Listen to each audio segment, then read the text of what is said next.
The door closed with a softness that felt more permanent than any lock he had ever heard. He stood there for a second longer than necessary, hand still half raised as if the moment might reverse itself out of politeness. It didn't. The room hummed faintly, a low, steady vibration that seemed less like machinery and more like a living thing pretending to be architecture. She moved past him without a word, her long ears shifting slightly, catching sounds he could not even guess at.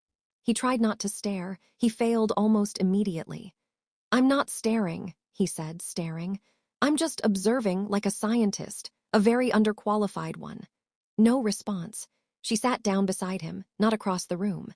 Not at a safe, socially acceptable distance. Right beside him, he blinked. "Okay, so this is happening." The surface beneath them adjusted subtly, as if the seat itself had opinions about posture. He shifted, and it shifted back, correcting him like a disappointed teacher. The hum in the walls deepened for a moment, then settled again. "Is the furniture alive?" he asked. "Because I feel like I should apologize to it." One of her ears flicked. Just a small movement, quick and precise. He noticed it anyway. It felt like the only reaction he had earned so far, and he held on to it like a small victory. "Right," he said quietly. "Silent type. I can do silent. I'm great at silent. I once didn't talk to my neighbor for 3 years, not on purpose, just commitment." She turned her head slightly, her gaze resting on him for a brief moment before drifting away again.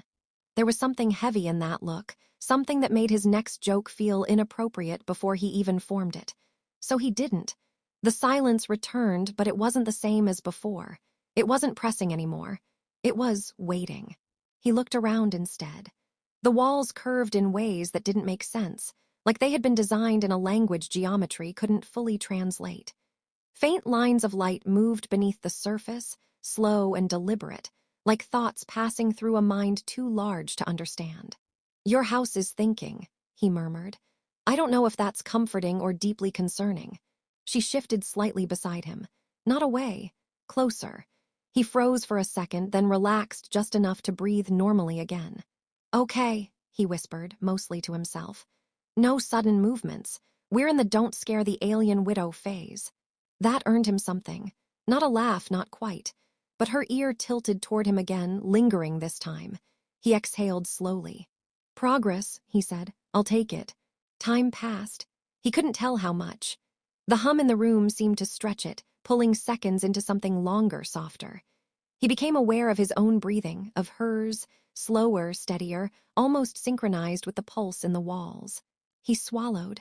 "I don't know what the rules are here," he admitted. "On my planet, this is the part where someone says something meaningful, or at least pretends to." She didn't answer, but she didn't move away either. And somehow, that felt like an answer. He realized, after what could have been minutes or an entire small lifetime, that the silence had rules. Not written ones, not the kind anyone had ever explained to him, but rules that pressed gently at the edges of his instincts. Every time he was about to speak, something in the room seemed to pause, as if waiting to see if he would break something fragile. "I talk when I'm nervous," he whispered anyway, "and when I'm not nervous.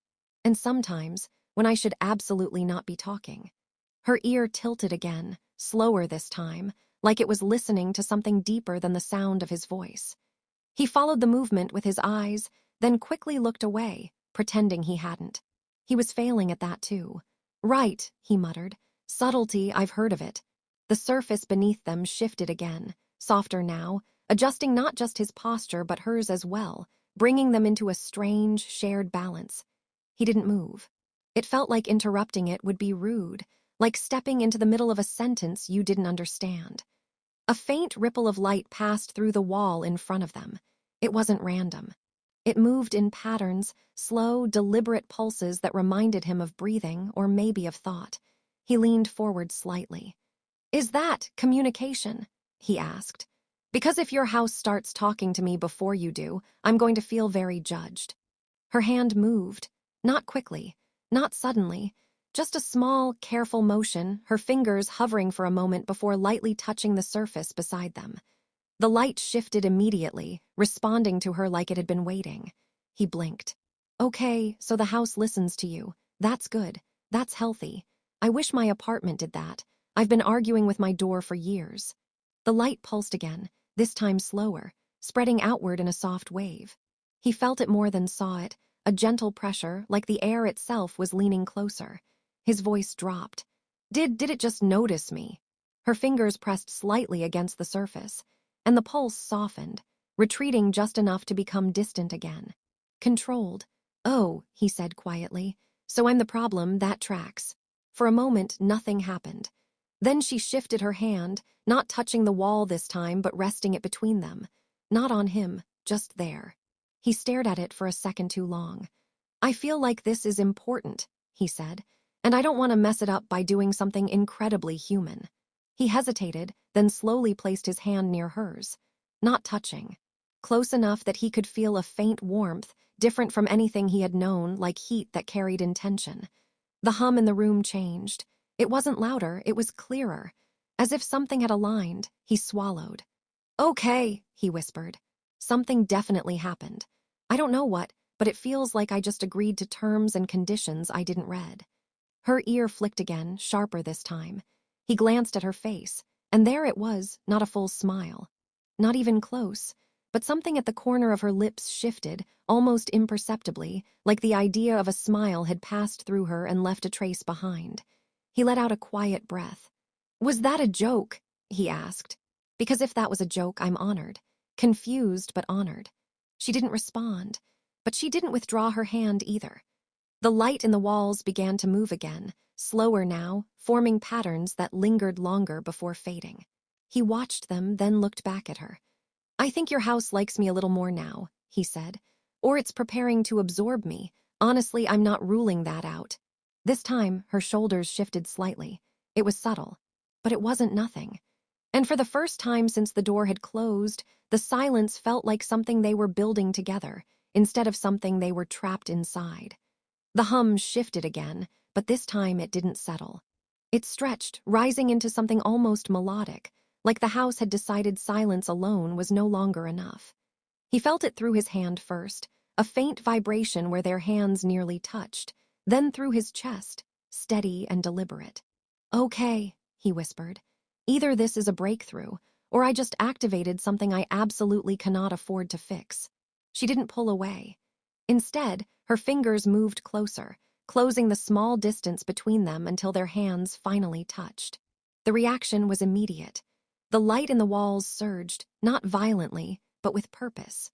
Patterns unfolded faster now, no longer drifting but forming sequences, repeating, evolving, almost like a language trying to remember itself. He gasped softly, not from fear, but from the sudden clarity pressing into his mind. Oh, he said under his breath. That's new. It wasn't words, not exactly, but something translated. Not perfectly, not cleanly, but enough. A weight. An absence. A presence that used to exist and no longer did. He felt it like an echo that refused to fade. He turned his head slowly toward her. You're showing me, he murmured. Not telling, showing. Her long ears lowered slightly, the first unmistakable sign of something breaking through her stillness. Grief, but not sharp anymore. Carried, managed, he swallowed. On my world, he said gently, we talk about it, a lot. Sometimes too much. We say things like they're in a better place, even when we have no idea if that's true. It's not very scientific. The light shifted again, softer now, less insistent. The pressure in his chest eased. I think, he added, a faint smile forming, your way might actually be smarter. For a moment, they stayed like that, hands touching, the house breathing around them, the silence no longer empty but full of something shared. Then she moved. Her other hand reached toward a small object resting beside her, something he hadn't noticed before. It pulsed faintly, a soft glow that matched the rhythm of the room. She hesitated for the briefest second, then placed it in his hand. He looked down. This feels important, he said, which is exactly when I usually drop things. The object warmed in his palm, responding to him, or maybe to them. The light inside it flickered, then steadied. What is it? He asked quietly. The answer came the same way as before, not in words but in feeling. A memory or a fragment of one, not hers alone, shared, preserved. A presence that hadn't disappeared entirely, just changed form. His eyes widened slightly. You keep them, he said, not as ghosts, as something else. Her gaze met his, steady this time. Certain, he let out a slow breath. We forget, he admitted. Or we pretend we don't. We bury things in distractions. Bad food, worse decisions, questionable television. A pause. Okay, the television part is actually very important, but still. Her lips curved again. This time it stayed. A real smile, small but undeniable. He blinked. That's definitely a smile, he said. I'm choosing to believe I earned that. The house responded, the hum softening into something almost warm, like approval. He looked down at the glowing object in his hand, then back at her. So what happens now? He asked. Do I leave and try to explain this to people who already think I'm strange, or do I stay and risk becoming part of your furniture? Her ear flicked once more, but this time it felt lighter. Not an answer, not exactly, but he understood anyway. He nodded slowly. Okay, he said. Maybe I don't need to explain it. He shifted slightly, more comfortable now, no longer afraid of the silence or the space between them.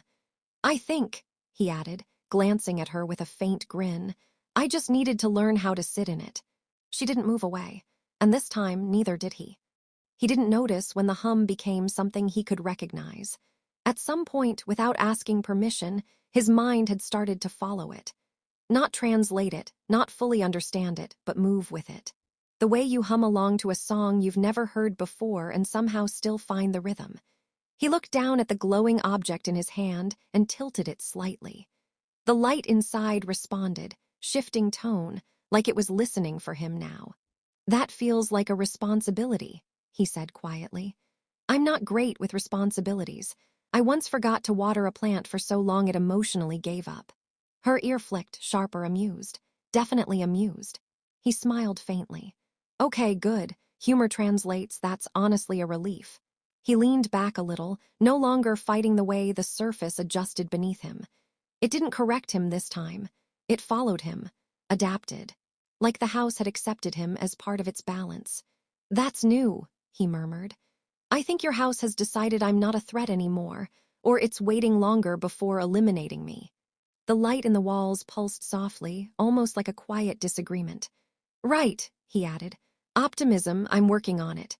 He turned the small object in his hand again, focusing.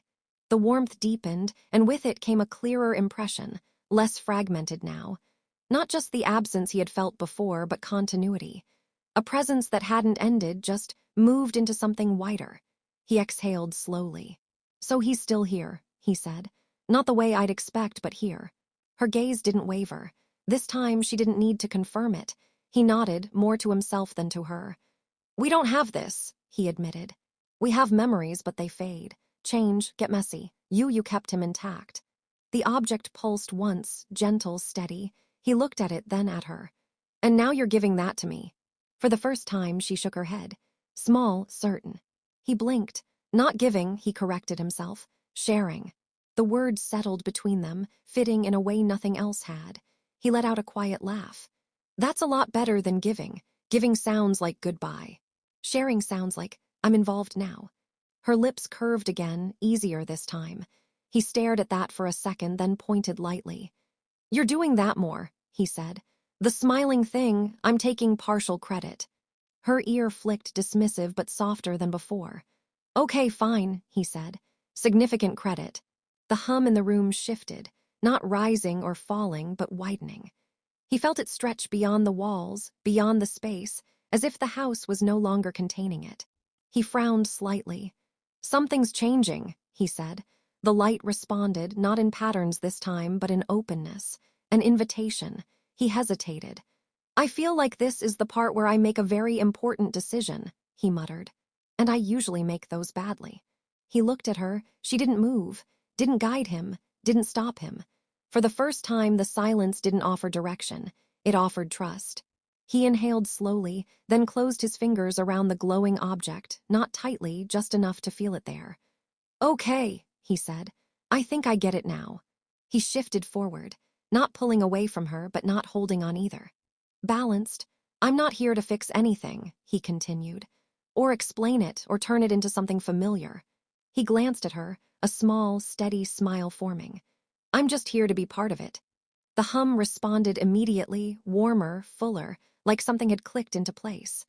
The light expanded, not blinding, not overwhelming, just present.